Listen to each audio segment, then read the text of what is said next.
En las vastas planicies, a lo lejos, se alzaba una pequeña construcción solitaria. Se trataba de una taberna, desde cuyo interior brotaba un constante y animado bullicio. Sobre la entrada, grabado con letras rústicas y desgastadas por el tiempo, podía leerse el nombre: El Sombrero de Jabalí. Ya en su interior, el ambiente era cálido y acogedor. Meliodas atendía el lugar con entusiasmo, encargándose principalmente de preparar y servir el licor a los clientes. En la cocina se encontraba Kel, una joven de cabello negro y piel ligeramente oscura, quien trabajaba con pasión, elaborando múltiples y deliciosos platillos. Por último, el encargado de limpiar las mesas y tomar las órdenes era, para sorpresa de muchos, un cerdito atrevido y sumamente divertido llamado Hawk. Sin embargo, en la taberna también se hallaba otra persona. A diferencia del resto, ésta permanecía encerrada en una de las habitaciones del lugar. Se trataba de Vegeta, el príncipe Saiyajin. El azabache dormía profundamente, recuperando fuerzas tras haber llegado la noche anterior, exhausto luego de un largo viaje cuyo recorrido solo él conocía. Precisamente mientras descansaba, un cúmulo de grotescas pesadillas volvió a apoderarse de su mente. Eran sueños que lo habían acompañado durante más de 3000 años, un castigo silencioso del que jamás había logrado escapar. Todas tenían el mismo origen, aquella noche en la que, a sangre fría, Vegeta asesinó a su propia madre por órdenes de su padre, el rey Saiyajin. En sus sueños, la escena se repetía una y otra vez. El eco de su grito, la mirada llena de dolor y decepción, y aquella voz que no dejaba de acusarlo, recordándole sin descanso el pecado imperdonable que había cometido. Pero desde hacía algunos años, algo había cambiado. Entre los lamentos de su madre, comenzó a surgir otra voz. Una voz más joven, desesperada, que gritaba su nombre pidiendo ayuda. Vegeta la reconocía de inmediato, aunque deseara no hacerlo. Era Liz, la más reciente reencarnación de Elizabeth, su compañera de batalla durante la tragedia de Danafor. En la pesadilla, Vegeta revivía una vez más la grotesca forma en la que ella murió ante sus ojos. Y, al igual que su madre, Liz terminaba señalándolo, acusándolo por no haber hecho nada para salvarla. El peso de la culpa se volvió insoportable. Vegeta despertó de golpe, incorporándose bruscamente en la cama mientras su cuerpo estaba completamente empapado en sudor. Su respiración era agitada y su mirada permanecía fija en la nada, como si aún siguiera atrapado entre aquellas visiones. Poco a poco, el mundo a su alrededor comenzó a distorsionarse, reflejando el frágil y deteriorado estado mental del príncipe Saiyajin, quien se mantenía apenas en pie, colgando de un hilo invisible. El momento fue interrumpido por Kel, quien llamó suavemente a la puerta de la habitación. Señor Vegeta, le traje el desayuno. Pensé que tendría hambre, dijo la joven con humildad, mientras colocaba una bandeja con comida sobre la mesa. No hubo respuesta. El azabache permaneció en silencio, con la mirada perdida, como si no hubiera escuchado una sola palabra. Sin embargo, lo que para otros habría resultado ofensivo o deprimente, para Kel era algo cotidiano. Ella lo conocía demasiado bien. Por ello, no prestó atención a su indiferencia y optó por retirarse de la habitación, no sin antes desearle un buen provecho a su hermano, con la educación que siempre la caracterizaba. Una vez solo, Vegeta dirigió la vista hacia la bandeja que ella había dejado. Sin decir palabra, consumió cada bocado, no dejando nada en el plato. Acto seguido, abandonó la habitación saliendo por una de las ventanas, marchándose hacia una dirección desconocida. Instantes después, Kel regresó. Al ver la bandeja completamente vacía, sus ojos se iluminaron y una enorme sonrisa se dibujó en su rostro. Ahora bien, mientras tanto en la ciudad de Camelot, más específicamente en las afueras de esta, se alzaba una torre bastante alta. A simple vista, la construcción no llamaba demasiado la atención, debido a lo vieja y deteriorada que se encontraba. Sin embargo, en su interior trabajaba Merlín, uno de los 9 pecados capitales, dedicada a realizar diversos experimentos con brebajes desconocidos. A pesar de que desde el exterior la torre parecía triste y apagada, la realidad era muy distinta por dentro. Su interior resultaba sorprendentemente acogedor, equipado con todo tipo de comodidades que permitirían a cualquier persona vivir plenamente en aquel lugar. Merlín se hallaba completamente concentrada, mezclando distintas sustancias en sus tubos de ensayo y observando con detenimiento la reacción de cada muestra. Fue entonces cuando alguien llamó a la puerta de la torre. La puerta se abrió por sí sola gracias a la magia de la hechicera, revelando a quien se encontraba del otro lado: Arthur Pendragon, el rey de Camelot. El joven estaba notablemente agitado, jadeando como si acabara de correr una maratón. «¡Cielos!», dijo entre respiraciones. «Con toda la magia que posee, ¿por qué no construye algo para subir más rápido a señorita Merlín? Cada vez que subo estas escaleras siento que mis piernas arden». Merlín apenas lo miró de reojo, dejando escapar una leve risa burlona. «No lo he hecho porque no le veía mucha necesidad», respondió con tranquilidad. «Después de todo, Goku y yo no usamos las escaleras. Ambos entramos y salimos volando, y no es que recibamos muchas visitas». «Ok, eso fue bastante grosero, y además ni siquiera es cierto», replicó Arthur haciendo un puchero. «Yo los vengo a visitar al menos 2 veces por semana». «¿Visitarnos? ¿A los 2?», preguntó Merlín con sarcasmo, alzando una ceja mientras lo observaba. Arthur se rascó la nuca con algo de nerviosismo. «Bueno, tal vez últimamente he estado un poco más apegado a mi maestro, lo reconozco, pero igualmente le tengo mucho aprecio a usted, señorita Merlín. Después de todo, ambos han sido mis figuras paternas desde que tengo memoria». Un breve silencio se apoderó del lugar. Merlín mostró entonces una sonrisa cargada de orgullo y afecto antes de volver a concentrarse en su trabajo. «Pero bueno», continuó Arthur, «hablando de eso, ¿dónde está mi maestro?» «Si buscas a Goku, te informo que se te adelantó», respondió Merlín. «Ahora mismo te está esperando en el Prado del Rocío. Se fue hace aproximadamente 1 hora». «¿Qué? ¿Tan lejos está?», exclamó Arthur con evidente desilusión. «¿Sabe cuánto tiempo me tardaré en llegar hasta allá? Está literalmente en el tramo más lejano, hacia las afueras de mi reino». Hablando de Goku, tal y como Merlín había mencionado, este se encontraba en el Prado del Rocío. Permanecía allí en completo silencio, con los ojos cerrados, meditando mientras aguardaba la llegada de Arthur. Desde hacía poco más de 1 año, Goku se había encargado de entrenarlo, pues había notado algo peculiar en el joven.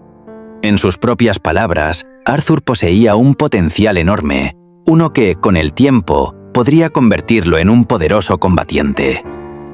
Mientras esperaba, Goku se sumió en la meditación, una forma de entrenamiento que había descubierto e implementado recientemente. No lo hacía por simple disciplina, sino por necesidad. 3000 años atrás, durante su enfrentamiento contra la deidad suprema y el rey demonio, Goku había sido testigo del asesinato de Elizabeth. En aquel momento, dominado por una ira absoluta, alcanzó un estado que lo devolvió a sus instintos más primitivos.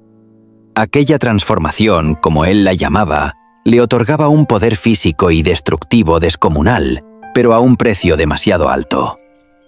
Sus instintos Saiyajin se desataban por completo, haciéndole perder el control y convirtiéndolo en un ser cruel y violento. Por ello entrenaba. Goku entrelazó las piernas y adoptó una postura de meditación. Tras unos minutos, su cuerpo comenzó a elevarse lentamente del suelo. El aire a su alrededor se volvió pesado y turbio, sacudiendo con violencia las hojas y el pasto del prado. Frunció el ceño, adentrándose aún más en su concentración. Poco a poco, una aura dorada comenzó a manifestarse alrededor de su cuerpo. Al mismo tiempo, el viento disminuyó, siendo reemplazado por un calor suave pero claramente perceptible. Aún no se había transformado por completo, sin embargo, su mente ya comenzaba a trastornarse. Una intensa necesidad de pelear se abría paso en su interior. No, no, no. Las palabras resonaban en su mente cada vez con mayor fuerza. Su ceño se frunció aún más, reflejando el enorme esfuerzo que realizaba para mantenerse bajo control. Fue entonces cuando Arthur y Merlín llegaron al lugar utilizando teletransportación. Arthur, al ver a Goku levitando, no pudo contener su emoción. ¡Wow! ¡Eso es increíble, maestro!, exclamó avanzando sin pensarlo. Jamás lo había visto hacer algo así. Ya no puedo esperar a que me enseñe. Merlín, en cambio, comprendió de inmediato lo que estaba ocurriendo. Su expresión se tornó seria. «¡Arthur, cuidado!», gritó al notar que se acercaba demasiado. En ese instante, Goku abrió los ojos de golpe. En un movimiento rápido y completamente instintivo, se lanzó hacia el joven. Pero antes de que pudiera alcanzarlo, Merlín reaccionó, encerrándolo al instante dentro del cubo perfecto. El impacto contra la barrera mágica fue brutal, haciendo vibrar el aire a su alrededor. Arthur cayó al suelo por la inercia, levantando la vista lentamente. Sus ojos se cruzaron con los de Goku. Las pupilas del azabache estaban completamente dilatadas, y una tenue aura dorada aún lo rodeaba. Su mirada no era humana, sino la de una bestia salvaje a punto de abalanzarse sobre su presa. Arthur quedó helado. Entonces, de pronto, Goku reaccionó. Su expresión cambió. El aura dorada se desvaneció por completo y su cuerpo dejó de emitir aquella presión abrumadora. Había vuelto en sí. Mientras tanto, en las profundidades del castillo de Liones, el aire era denso y casi sofocante. En una amplia sala subterránea, iluminada únicamente por antorchas, varios caballeros sagrados se encontraban reunidos alrededor de una gran mesa de piedra. Al frente estaban Hendrickson y el gran maestro de los caballeros sagrados, Sir Dreyfus, ambos con expresiones tan frías e impenetrables como la roca que los rodeaba. Sin embargo, lo que más llamaba la atención no eran ellos, sino la figura que permanecía unos pasos detrás, oculta entre las sombras. Un hombre encapuchado que no había pronunciado una sola palabra desde su llegada, aunque su mera presencia bastaba para imponer respeto. Había algo en él, algo distinto, casi antinatural. Fue Hendrickson quien rompió el silencio. Su voz grave resonó por toda la sala. «Los experimentos continúan avanzando», dijo mientras desplegaba varios documentos sobre la mesa. «Los caballeros con los que comenzamos ya muestran cambios notables. Fuerza aumentada, reflejos mejorados, aunque algunos no soportaron el proceso». Las miradas se cruzaron en silencio. Dreyfus, con los brazos cruzados, examinaba las notas con atención. «¿Cuántos sobrevivieron esta vez, Hendrickson?», preguntó con su tono autoritario y firme. «Solo 3», respondió sin titubear. «Pero su poder supera con creces al de cualquier caballero sagrado promedio». Un murmullo recorrió la sala, aunque se extinguió de inmediato cuando el encapuchado dio un paso al frente. La luz de una antorcha iluminó parcialmente su rostro, revelando una cicatriz que cruzaba su mejilla y unos ojos oscuros, brillantes, con un destello salvaje. Era Paragus, miembro de la legendaria y olvidada raza Saiyajin. Hasta el momento, únicamente unos pocos han logrado sobrevivir. Comenzó con voz fría, sin apartar la vista de las muestras. Al parecer, la forma más segura de administrar la dosis es dividiendo la sangre en una proporción 80-20, siendo la mayor parte demoníaca. Son muy pocos los caballeros compatibles con la sangre Saiyajin, por lo que conviene mantener una dosis menor de ella. «Comprendo», asintió Hendrickson. «Haz lo que consideres más conveniente. Solo me interesa saber cuántos guerreros podremos obtener». «Como usted ordene, Sir Hendrickson», respondió Paragus con una leve reverencia. La atmósfera se volvió aún más tensa. Los caballeros se miraban entre sí, inquietos por lo que acababan de oír. Fue entonces cuando Sir Helbram, que había permanecido en silencio hasta ese momento, habló con una curiosidad mal disimulada. «¿Y cuál de nuestros caballeros ha mostrado los mejores resultados?», preguntó intentando mantener la calma. «¿Quién es el más poderoso?». Hendrickson intercambió una mirada con Dreyfus y esbozó una leve sonrisa. «Buena pregunta. En realidad, él no necesitaba la sangre, pero demostró un potencial sobresaliente», respondió. Antes de que pudiera continuar, Paragus intervino. Tal como Sir Hendrickson lo esperaba, el joven Gilthander ha sido el único capaz de soportar la sangre Saiyajin en su totalidad, dijo con un tono cargado de una oscura satisfacción. Su cuerpo es perfectamente compatible. El poder que posee ese muchacho es enorme. Me atrevería a decir que rivaliza con el de los mismísimos pecados capitales. El silencio fue absoluto. Algunos caballeros apenas lograron disimular su asombro. «Vaya, qué alegría», murmuró Helbram, forzando una sonrisa que no logró ocultar la incomodidad que lo invadía. Hendrickson dejó escapar una breve risa, baja y carente de humor. «Entonces no hay más que discutir», dijo mientras comenzaba a recoger los documentos. «El proyecto ha superado nuestras expectativas. Continúen con los preparativos y mantengan esto lejos de oídos innecesarios». Dreyfus asintió con solemnidad. «Que nadie abandone esta sala sin recordar que lo que aquí se ha hablado no existe», ordenó. «El futuro de Liones depende de ello». Uno a uno, los caballeros sagrados inclinaron la cabeza en señal de obediencia. Sin pronunciar palabra, comenzaron a retirarse de la sala, sus pasos resonando contra la piedra, mientras la tensión se disipaba lentamente, dejando tras de sí un silencio pesado y cargado de presagios. Paragus fue el último en moverse. Se dio media vuelta con calma, acomodándose la capucha antes de avanzar hacia uno de los pasillos subterráneos del castillo. Las antorchas iluminaban su silueta a medida que se alejaba, proyectando sombras alargadas que parecían retorcerse a su paso. «Aún queda mucho trabajo por hacer», murmuró para sí mismo, con una leve sonrisa torcida dibujándose en su rostro. «Y apenas estamos comenzando».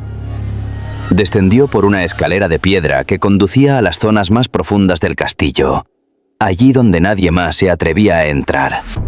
Detrás de gruesas puertas reforzadas con símbolos arcanos, lo esperaba su laboratorio, un lugar impregnado de olor a metal, sangre y energía demoníaca. Las llamas verdosas de los reactivos iluminaban frascos, símbolos antiguos y cuerpos suspendidos en cápsulas de cristal. Paragus avanzó entre ellos con absoluta tranquilidad, observando sus creaciones como un artista contempla su obra. Finalmente se detuvo frente a una de las cápsulas. En su interior, sumergida en un líquido traslúcido, reposaba una figura humanoide de apariencia adulta, inmóvil, como si durmiera. La cápsula emitía un suave zumbido constante. Paragus apoyó lentamente la mano sobre el cristal frío. «Ya casi está listo, mi señor», murmuró con devoción. «Estamos tan cerca de lograrlo.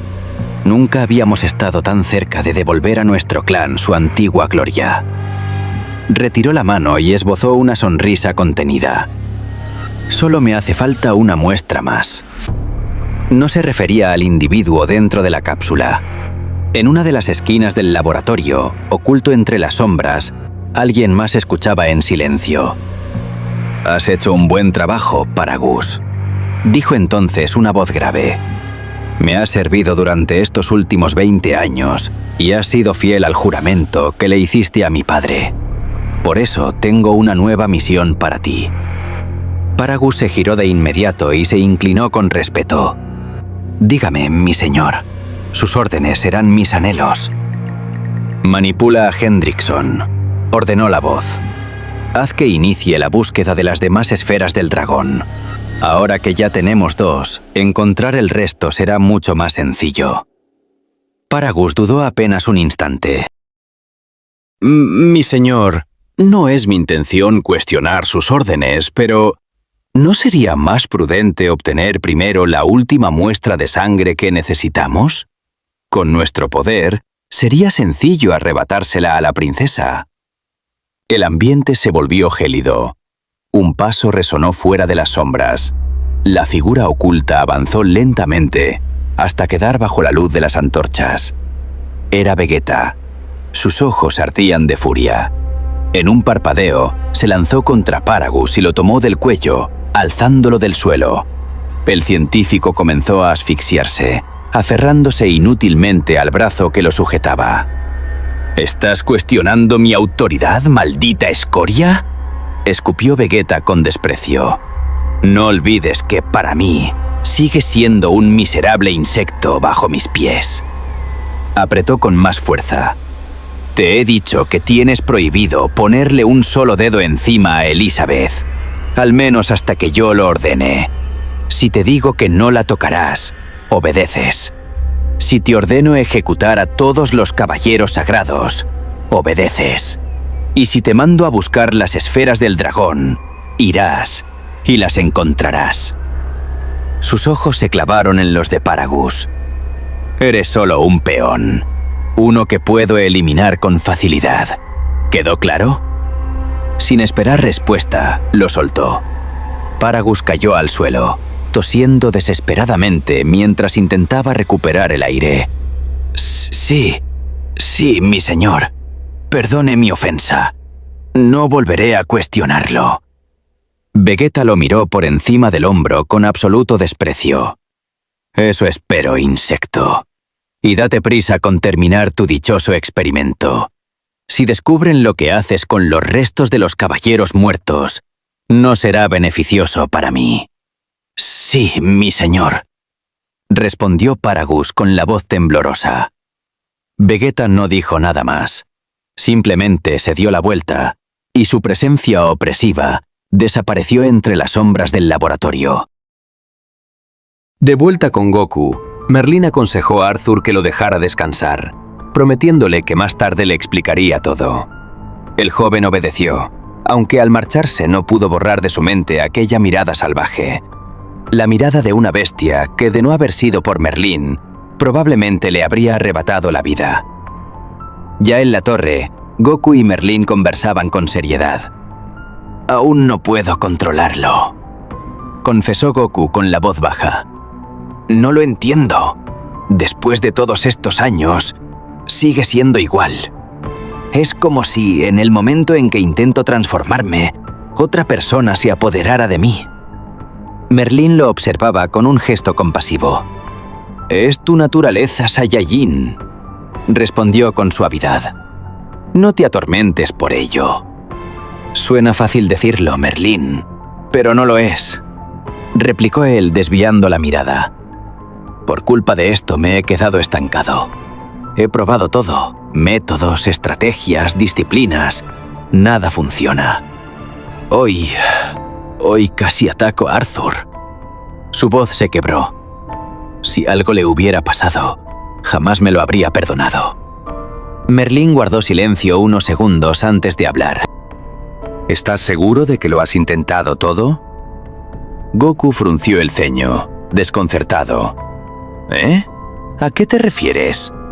Tal vez la respuesta la tenga alguien con mayor conocimiento sobre la anatomía Saiyajin, continuó ella.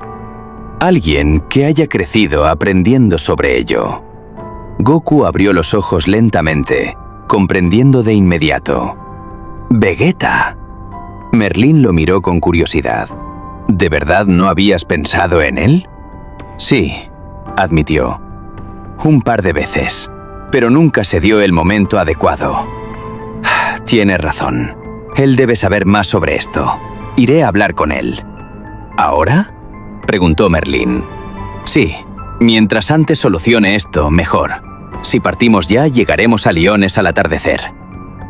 Merlín arqueó una ceja y esbozó una sonrisa ladeada. ¿Partimos? ¿Ambos?, dijo la maga. ¿No vendrás conmigo?, preguntó Goku, genuinamente sorprendido. Merlín soltó una breve risa, suave y ligeramente coqueta. Por ahora no. Aún tengo asuntos que arreglar en Camelot. Y debo pensar una excusa para Arthur. No creo que olvide fácilmente que su maestro casi lo mata. Ah, claro, murmuró Goku algo incómodo. Es solo que nunca nos hemos separado tanto tiempo. Antes de que pudiera decir algo más, Merlín dio un paso al frente y rodeó su cuello con los brazos. Lo atrajo hacia ella y lo besó. No fue un beso apresurado ni desesperado, sino lento, profundo, cargado de todo lo que no necesitaban decir con palabras. Goku tardó apenas un instante en reaccionar antes de corresponder, rodeando su cintura y su espalda, acercándola más a él, como si temiera que pudiera desaparecer.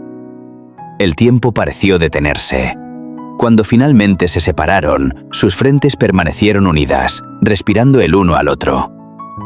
«Vete tranquilo», susurró Merlín, mirándolo a los ojos. «No será por mucho tiempo. Nunca te voy a soltar». Goku sonrió, aliviado, mientras la abrazaba con fuerza. «Te amo, Merlín». Volvió a besarla una última vez antes de separarse. Poco después, emprendió su viaje hacia Liones. Merlín permaneció observándolo hasta que su figura se perdió en el horizonte. Su sonrisa, aún tibia, se desvaneció poco a poco, dando paso a una expresión melancólica y preocupada. Finalmente, respiró hondo y regresó a sus labores.